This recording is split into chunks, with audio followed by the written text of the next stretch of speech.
who's named Boston's funniest young comic. Guys, please give it up for Ryan Clausen, ladies and gentlemen, right?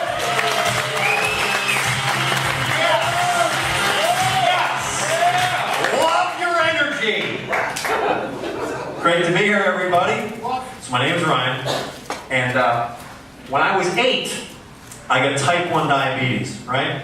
Which seemed like terrible at the time, but it turned out to be like a blessing in disguise because it motivated me to get really healthy, right? But lately, things have gotten out of control. Like, I've turned into a health nut, everybody. Like everything I do is healthy. This shirt is healthy. It's biodegradable cotton. You could plant it in the ground, it would grow an apple tree.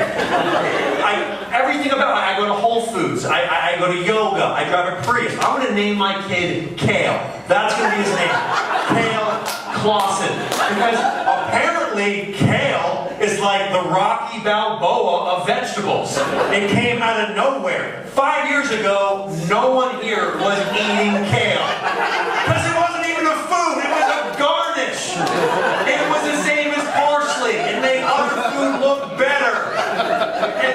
And then parsley and kale were best friends, right? And then one day, Kale hired the best PR team of all time, became the king of vegetables. Parsley still hanging out with a lemon wedge and a water chestnut, wondering when the hell it's going to get a chance at the title. Because no one wants a parsley salad. No one's going to juice parsley. A vegan will slaughter a cow wearing a fur coat for a bag of kale. They want it.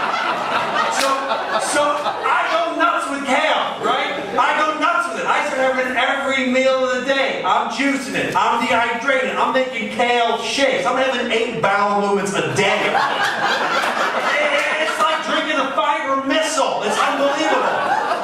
And like 2 months go by, and I start feeling sick, and I'm not getting better. Like, what's going on? So I go to my doctor. Takes a bunch of blood. I go in the room. He goes, "Hey Ryan, your blood work is very interesting. Have you made any dietary changes?" I go, "No, I have a lot of vegetables, a lot of kale." He goes, "How much kale?" I was like, a lot every meal of the day. I grow a kale garden behind my house. He's like, "I think that's it." I go, "What do you mean you think that's it?" He goes, "Kale contains a chemical called goitrogens, which in high amounts can suppress your thyroid gland, limit the ability to uptake iodine, and negatively affect your endocrine system." I'm like, "What are you even saying?" He goes, "You OD'd on kale." I OD'd on kale, everybody. I take medication now to repair the damage from kale. Because apparently I ate so much, I now have the thyroid of like a Hiroshima survivor who's sleeping underneath power lines in the microwave. That's where I am. But that's the problem with health. That's the problem with health, is that like so many things are overhyped, and so many things like just don't work. Like I just bought an all-natural organic deodorant that's called the Amazing Thai Crystal Deodorant Stick. And it's a crystal rock deodorant from Thailand that you rub on your body, right? I smell horrible with this product. I read the ingredients label, 2 things: mineral salts and water. That's it, salt and water. They sold me sweat in a bottle, everybody. I smell like a rug in a Bikram yoga studio. It's unbelievable. I think they call it a Thai crystal because like it's made in a Thai sweatshop. That's an actual sweatshop.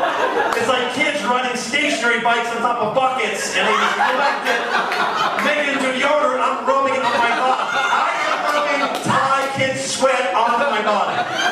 But it does nothing. I went salsa. I bought it the same day I bought it. I went salsa dancing with this girl. It was our 3rd date, right? I start dancing, right? I start sweating. It smells like I have G.I. Joe-sized Nova Scotia fishermen under each arm. I'm like, oh god. And she's like, "Hey, spin me, spin me." I'm like, "Spin yourself, baby. This is the new style." It's all in the hips, just like they say. It's not in the arms. Like it got so bad, I had to go to the bathroom and lather my pits up with a cheap pink hand soap above the sink. Like a homeless man bathing himself in the alleyway. I get back, I start dancing, I have bubbles that are coming out. And it's like a foam party in Ibiza. I'm like, this is incredible. So I return the product, right? I return it, and I'm like, "Do you have anything that's all natural but also works?" And they go, "We do." And they sell me this small little essential oil deodorant imported from Canada called Poetic Pits. That's me. First 3 ingredients. basil, sea salt, olive oil. Yeah, and it covers your BO, but I now smell like bruschetta.